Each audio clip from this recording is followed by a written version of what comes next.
बहुत स्वागत है ऐसी इस क्लासेस में। इस क्लास में हम जानेंगे एसएससी जीडी 2023 में हुए जीएस के पेपर के बारे में कि उसमें किस तरह के प्रश्नों को समावेश किया गया, जिससे हम आगामी 2024 में तैयारी के लिए अच्छी तरह से प्रिपेयर हो सकें और अच्छे से अच्छे मार्क्स ला के अपना सिलेक्शन पा सकें।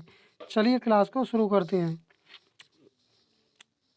निम्नलिखित में से कौन सा तत्व अपने गुणों में क्षार धातुओं के साथ साथ हाइड्रोजन की तरह व्यवहार करता है?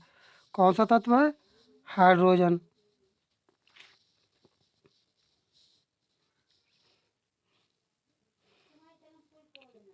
प्रश्न नंबर 2, भारत में जनगणना के संबंध में एनपीआर का पूर्ण रूप क्या है? तब इस प्रश्न का सही जवाब होगा प्रश्न नंबर 1 का नेशनल पॉपुलेशन रजिस्टर।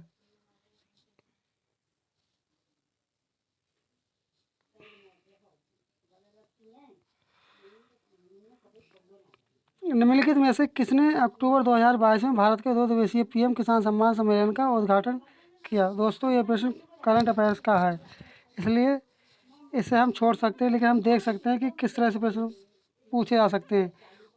अगर प्रधानमंत्री या राष्ट्रपति किसी भी देश विदेश की यात्रा पर अगर रहे होंगे तो इसे हमें संज्ञान में रखना चाहिए, उससे संबंधित प्रश्न बन सकता है। इससे हमें यह सीख मिलती है। तो इसका क्या जवाब होगा? नरेंद्र मोदी। हर्षवर्धन और पुलकेशन तृतीय का युद्ध किस नदी के तट पर हुआ था? इन दोनों का युद्ध किस नदी के तट पर हुआ था? नर्मदा नदी के तट पर। भारत में दूसरी बार एशियाई खेलों का आयोजन किस वर्ष किया गया था? किस वर्ष किया गया था खेलों का आयोजन? 1982 में दूसरी बार। माइक्रो फाइनेंस एक सेवा है। किसकी सेवा है? वित्तीय सेवा है। 8 अगस्त 2022 से प्रभावी राष्ट्रीय अवसंरचना वित्त पोषण एवं विकास बैंक NABFID के नए प्रबंध निदेशक कौन है? निदेशक से संबंधित एक प्रश्न को अवश्य ही पूछा जा सकता है, इसलिए इस प्रश्न का सही जवाब होगा राजकिरण राय। सागा दावा मुख्य रूप से सिक्किम में भारत के निम्नलिखित में से किस समुदाय द्वारा मनाया जाता है? किस समुदाय द्वारा मनाया जाता है? बौद्ध धर्म द्वारा। 2018 में मणिपुरी में संगीत नाटक अकादमी पुरस्कार किसने जीता था? किसने जीता था? अक्षम देवी ने। यह भी करंट अफेयर्स का प्रश्न है। भूकंप की तीव्रता मापने के लिए किसका प्रयोग किया जाता है? तो इस भूकंप की तीव्रता किससे नापते हैं? रिएक्टर स्केल से। बिहू निम्नलिखित में से किस राज्य का लोकप्रिय नृत्य है? बिहू किस राज्य का लोकप्रिय नृत्य है? असम का। पौधों में स्वतंत्र रूप से संगठित संभाग नलियों के रूप में कितने पथ निर्मित होते हैं? कितने पथ निर्मित होते हैं? 2। भारत में हरित क्रांति ने निम्नलिखित में से किसके उत्पादन में वृद्धि की? हरित क्रांति ने किसके उत्पादन में वृद्धि की थी? गेहूं के उत्पादन में। इसके कौन है? आज स्वामीनाथन। 10वीं पंचवर्षीय योजना की अवधि क्या थी? 2002 से 2007 तक।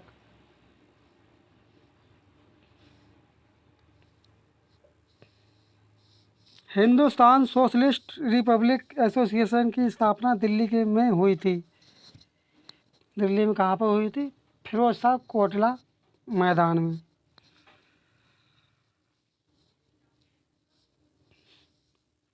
शॉट फुट में शॉट जो एक धातु की गेंद है, पुरुषों और महिलाओं के लिए उसका वजन कितना किलोग्राम होता है? कितना किलोग्राम होता है? 7.26 kg। और महिला के लिए कितना होता है? 4 kg।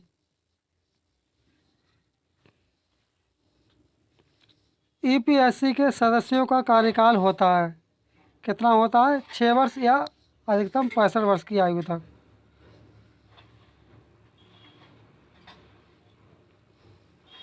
देश की रक्षा करने और आह्वान किए जाने पर राष्ट्र की सेवा के लिए तत्पर रहने का उल्लेख के तहत किया गया। किसके तहत किया गया? मूल कर्तव्यों के।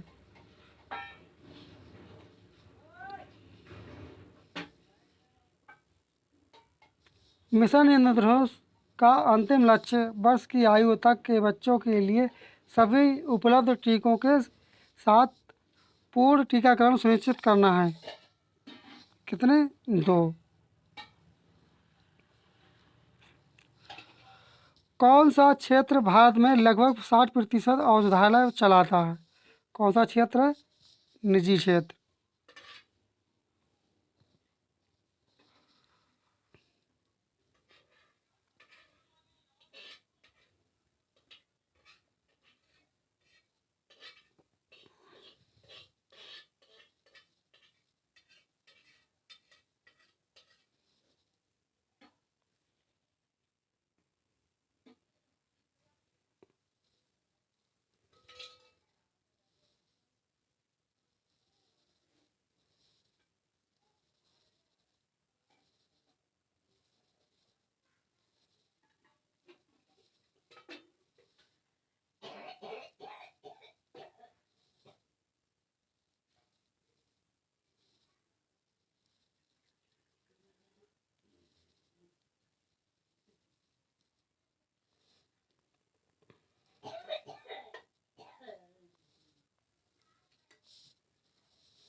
राष्ट्रीय स्तर की क्रिकेट चैंपियनशिप रणजी ट्रॉफी में शुरू हुई थी।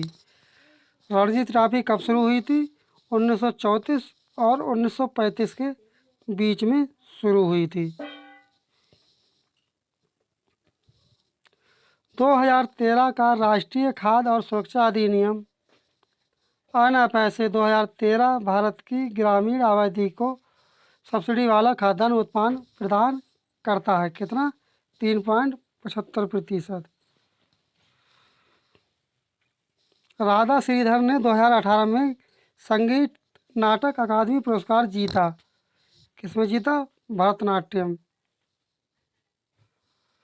दोस्तों, भरतनाट्यम वाला प्रश्न तीनों शिफ्ट में पूछा गया। इससे हमें यह पता चलता है कि इन प्रश्नों को रिपीट किसी न किसी रूम में जरूर ही किया जाता है। द्रोणाचार्य खेल पुरस्कार किसे दिया जाता है या को दिया जाता है? किसे दिया जाता है? टीम के कोच को। द्रोणाचार्य पुरस्कार किसे दिया जाता है? टीम के कोच को। शिशु देखभाल संस्थान का कोई भी प्रभारी या कार्यरत कोई भी व्यक्ति जो बच्चे को शारीरिक दंड देता है वह के अंतर्गत उत्तरदायी होगा। किसके अंतर्गत उत्तरदायी होगा? किशोर न्याय अधिनियम के। नगर पालिकाओं की शक्तियां, प्राधिकार और उत्तरदायित्व किस अनुसूची के अंतर्गत आते हैं? तो भाई कौन सी सूची है? 12वीं सूची। पश्चिमी समशीतोष्ण चक्रवातों के कारण सर्दियों के महीनों की उपलब्धता रबी फसलों की सफलता में मदद करती है। तो इस प्रश्न का सही जवाब होगा वर्षण। निम्न में से कौन सा अपघटन का दूसरा चरण है? कौन सा चरण है? निक्षालन। कौन सा भारतीय संगठन देश में गरीबी पर डेल्टा एकत्र करने के लिए जिम्मेदार है? तब इस प्रश्न का सही जवाब होगा राष्ट्रीय नमूना सर्वेक्षण संगठन। सितंबर 1948 में भारतीय सेना ने अपने हस्तक्षेप द्वारा किस रियासत पर अधिकार स्थापित कर लिया था? तो वह कौन सी रियासत थी? हैदराबाद रियासत। किस मौर्य राजा ने धम्म की अवधारणा को लोकप्रिय बनाया था? तो वह कौन था? अशोक। एक उपकरण जो परिपथ में धारा की उपस्थिति का पता लगा सकता है उसे के रूप में जाना जाता है। किसके रूप में जाना जाता है? एमीटर के रूप में, जो धारा का पता लगा सके। किसी पर्वत के प्रतिपवन दिशा में स्थित शुष्क भूमि के क्षेत्र को क्या कहते हैं? क्या कहते हैं? वर्षा वंचित क्षेत्र। मई 2022 में किस राजनीतिक नेता ने पार्टी नेतृत्व के साथ मतभेदों के चलते भारतीय कांग्रेस छोड़ दी? दोस्तों ये करंट अफेयर का प्रश्न है। जो हाईलाइटेड करंट अफेयर के प्रश्न होते हैं उन्हें हमें अच्छी तरह से याद कर लेना चाहिए, जो कि उसमें एग्ज़ाम में आने की संभावना अधिकतर बनी रहती है। तो उस समय का हिसाब से इसका सही जवाब क्या होगा? कपिल सिब्बल। 15 मार्च 1950 को योजना आयोग का गठन की अध्यक्षता में किया गया था। कहने का तात्पर्य ये है कि 15 मार्च 1950 को योजना आयोग का जो गठन किया गया था उसके अध्यक्ष कौन थे? पंडित जवाहरलाल नेहरू। मंत्रिपरिषद सामूहिक रूप से के प्रति उत्तरदायी होती है? जो मंत्रिपरिषद होती है वह लोकसभा के प्रति उत्तरदायी होती है। यह प्रश्न बहुत ही बार एग्जामों में पूछा जा चुका है। ऐसी सरकारी वस्तुएं और सेवाएं जो सीधे उपभोक्ताओं को नहीं बेची जाती हैं, उदाहरण के लिए रक्षा सामान, सड़कें, निम्न में से किसके अंतर्गत वर्गीकृत की जा सकती हैं? किसके अंतर्गत? सार्वजनिक वस्तुएं। असम में कितने प्रकार के बिहू उत्सव मनाए जाते हैं? कितने प्रकार के मनाए जाते हैं? 3 प्रकार के। कालजयी कीर्ति हस्तलक्षण दीपिका किस भारतीय शास्त्रीय नृत्य शैली से संबंधित है? तो इस प्रश्न का राइट जवाब होगा कथकली। दोस्तों अगर क्लास अच्छी लगी हो तो चैनल को सब्सक्राइब, वीडियो को लाइक कर लें। मिलते हैं अगली क्लास में। मुझे आशा है आपको क्लास अच्छी लगी होगी। आप अगर अच्छी तरह से अगर प्रिपेयर करते रहेंगे तो आपको 100% सफलता प्राप्त हो सकती है। चलिए अब मिलते हैं अगली क्लास में।